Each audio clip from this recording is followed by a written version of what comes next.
FMC Abeokuta said to discharge 2.5-year-old COVID-19 girl. Ogun State government, residents of flood-prone areas seek permanent solutions to perennial flooding in Abeokuta. President Buhari salutes veteran journalist, author, poet Otumba Eddie as he clocks 80. It is a wet Sunday evening, and I bid you warm welcome to Channel 12 News on Nta Abeokuta. My name is Adeni Etao. Many thanks for being there. We start the news on a cheery note as the management of the Federal Medical Center, Nta Abeokuta, is set to discharge a 2.5-year-old girl who tested positive for the novel coronavirus at the institution a month ago. A statement signed by the head, Public Relations and Information, Segun Orishajo, says 2 consecutive tests done for her came back negative.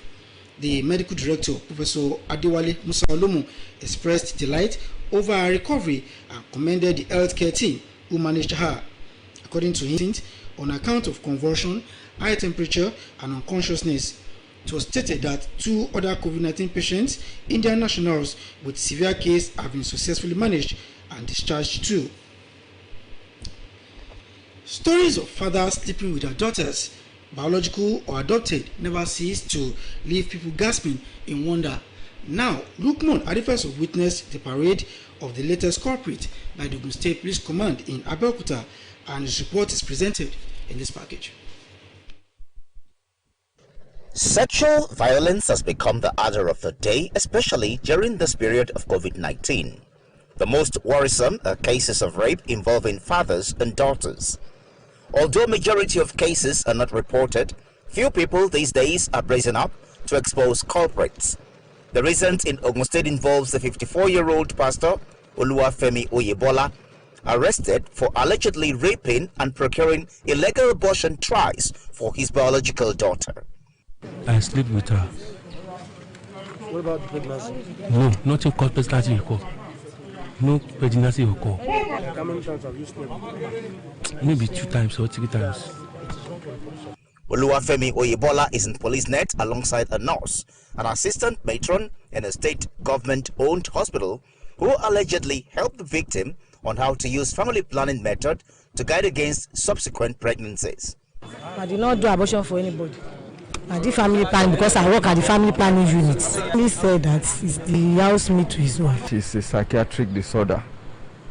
I can confidently tell you that if you probe further, you will know this person you are talking about has some psychiatric disorder. Incest, medically, biologically, is not a good thing. I don't see how a man, a human being, should be so moved to have the carnal knowledge of his own biological daughter. The State Police Commissioner, Kenneth Abrimson, said the incestuous father was arrested following a complaint by his daughter that her father has been forcefully sleeping with her since she was 19 years old when her mother died. The CP told journalists that the victim, in her statement, our anti-human trafficking and child labor of the state CID is probing further. Meanwhile, we are partnering with some NGOs to come to the rescue of this girl in the area of counseling, so as to stabilize the victim psychologically and emotionally so that she can become herself again. Other suspects paraded include a 31-year-old Moses Nwachuku, who was allegedly caught selling adulterated Dazafam drug, and a fake lawyer, Elijah Ayodejuju, who has been parading himself as a legal practitioner to swindle unsuspecting members of the public, and some robbery suspects terrorizing Lagos-Ibadan Expressway. Indeed, rape and other sexual violence is a menace to society. Meanwhile, the National Agency for the Persons, NAPTIP, will trace and track any trafficker of Nigerians to any part of the world. Director General of the agency, Julie Okadoni, said this at the Nnamdi Azikiwe International Airport when she received Temitope Olamide Arowolo, a Nigerian lady who was falsely charged for murder in Lebanon. Adebola Bruce Sunday tells us more. 31 years old Temitope Olamide Arowolo finds her way to Lebanon in search of a greener pasture. her story changed when she became a domestic worker, and her employer several times attempted to rape her. In self-defense, the employer sustained injuries and she was charged to courts. Investigation reveals that Temitope Olamide Arowolo was sold into slavery in Lebanon. She spent over a year in prison on charges of attempted murder. It took the intervention of the National Assembly, NAPTIP, and the International Organization for Migration to make her repatriation possible. We're happy to be back home. It hasn't been in Lebanon. She has to be quarantined for 2 weeks. We will now take her to the shelter, give her some psychosocial support because she's traumatized. So we have to counsel her and then rehabilitate her, empower her. You're allowed to travel abroad if you want to work. However, we will not tolerate traffickers taking any of our citizens abroad to suffer them.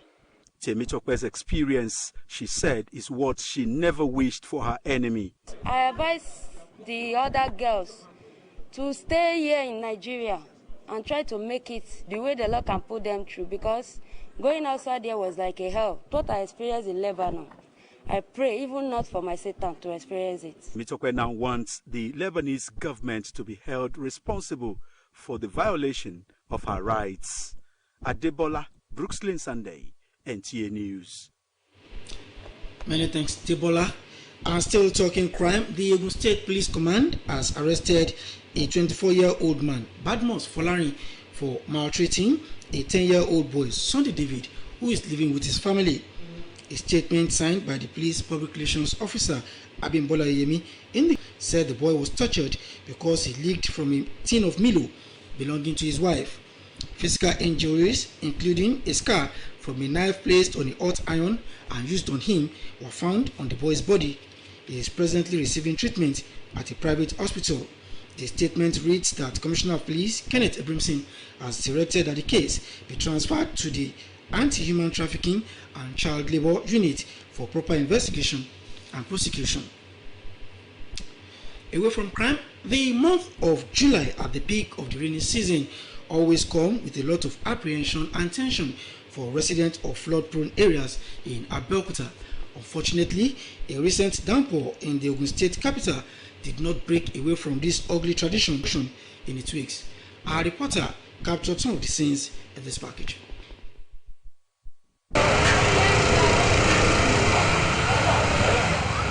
That was the situation at Ejeja, one of the communities ravaged by the recent flash flood in Abeokuta, the Ogun State capital.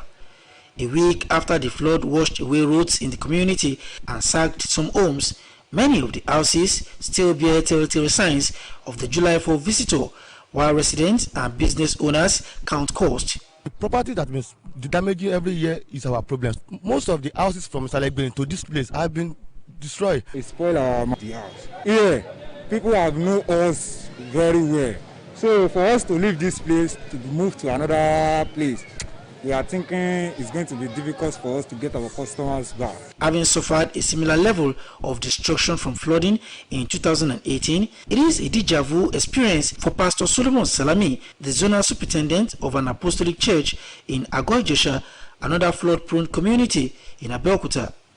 He is yet to come to terms with the level of damage to his church, where the perimeter fencing, sound equipment, church pews and other gadgets were destroyed. Everything in the church, in the mission house here, especially the midwife apartment here, our instrument, generator, and many other things. You can see for yourself now. You can see now.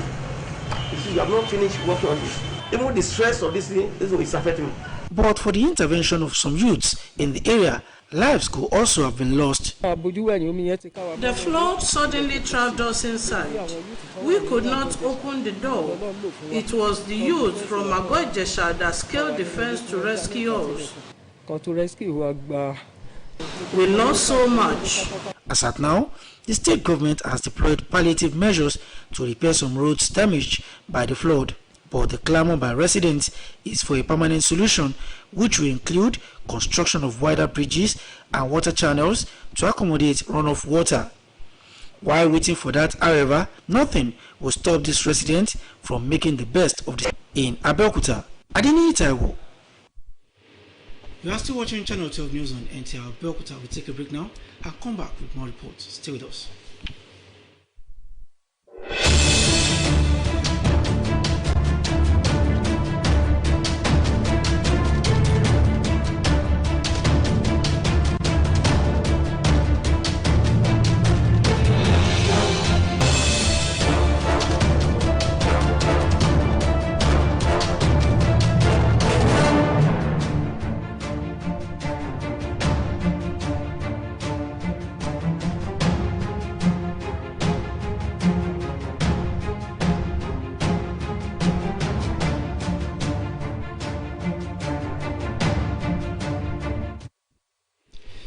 Many thanks for being there with us. The news continues. The outgone week was characterized with various activities, some of which formed major highlights of our bulletin in the course of the week.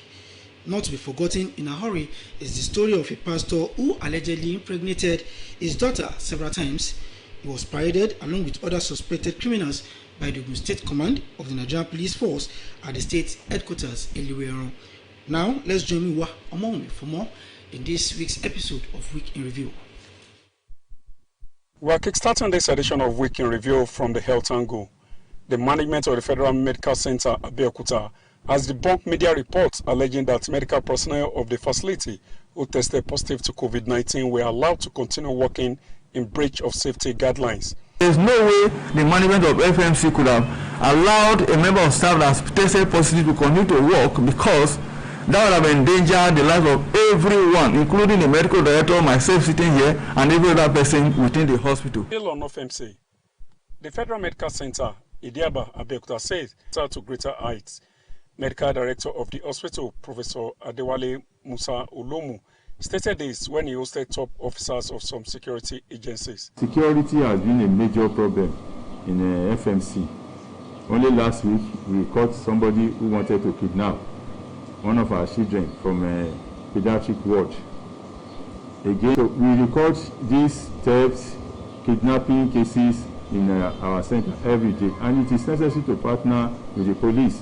Even presently, we are erecting a police post in FMC, and this is one of the measures we are taking to ensure that we ensure security of our proper. Patients could be aggressive when they bring their relative. They want the patient to get well quickly. For example, with the sector commander, we talk about mass casualty. When you have mass casualties, severely injured patients, there are certain patients that you have to be very careful the way you take them to hospital.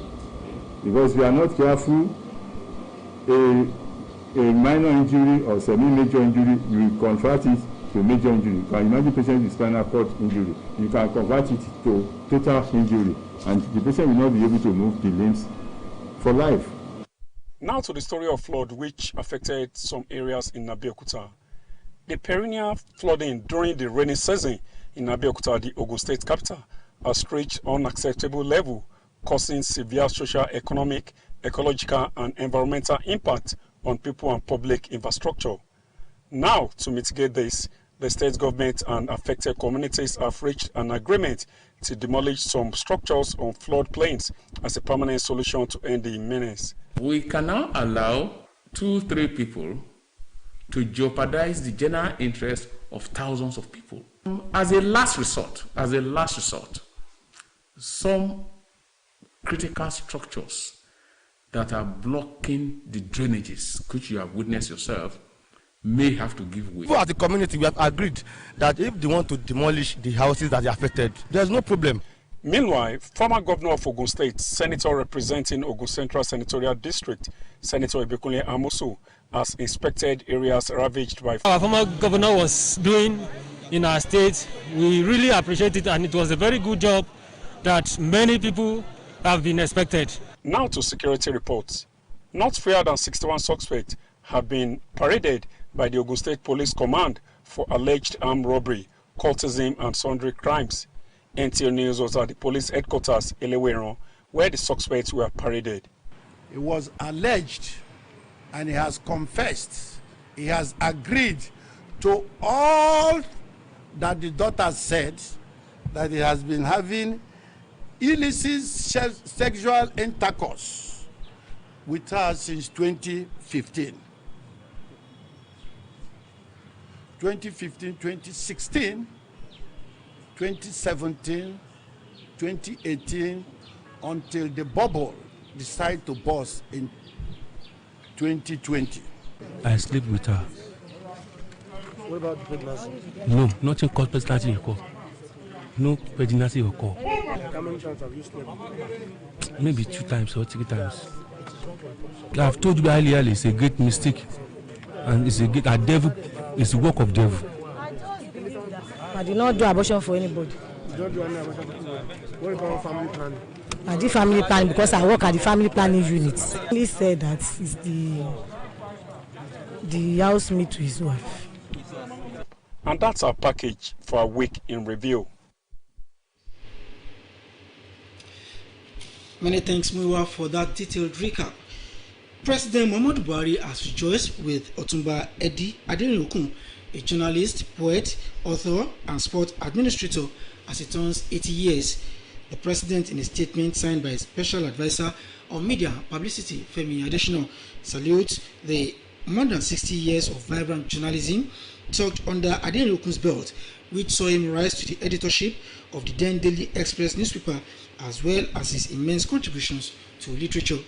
President Buhari urged Adeokun, as president of Nigeria League of Veteran Journalists, to continue sharing his wealth of experience by guiding younger professionals on the path of ethics and good conduct. While wishing Otumba Adeokun, family, friends, the media and sporting fraternity a joyful birthday celebration, the president praised God to grant him sound mind, good health, and continued service to humanity. And it is on that cheerful note that we wrap up tonight's bulletin. We thank you for being there, and not just to join us tomorrow for a fresh package. Till then.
gba ìtọ́jú kúrò lọ́wọ́ COVID-19 nílé ìwòsàn ìgbè tó ń kojú ìṣẹ̀lẹ̀ omíyalé. ẹ̀kálẹ̀ ẹ̀sìnkú ìsinmi òní Olúwakẹ́mi Ọ̀rúnṣolú Síkírù ní orúkọ tèmi, ìròyìn náà rèé lẹ́kùnrẹ́rẹ́. ìṣàkóso ilé ìwòsàn ìjọba àpapọ̀ Ìdí-Àbá nílùú Abẹ́òkúta ti sọ pé òun ti ṣetán láti yọ̀ǹda ọmọdébìnrin ọdún 2 àbọ̀ tó jọ̀hàn sí àyẹ̀wò COVID-19 ní nǹkan bí oṣù kan àbọ̀ sẹ́yìn, lẹ́yìn tí àyẹ̀wò ẹ̀ẹ̀mejì ọ̀tọ̀ọ̀tọ̀ ti sọ pé kò ní àrùn náà mọ́. Nínú àtẹ̀jáde tí alukoro ilé ìwòsàn náà fi sóde Ṣẹ́gun Òrìṣàjọ sọ di mímọ̀ pé ọ̀gá àgbà Adéwálé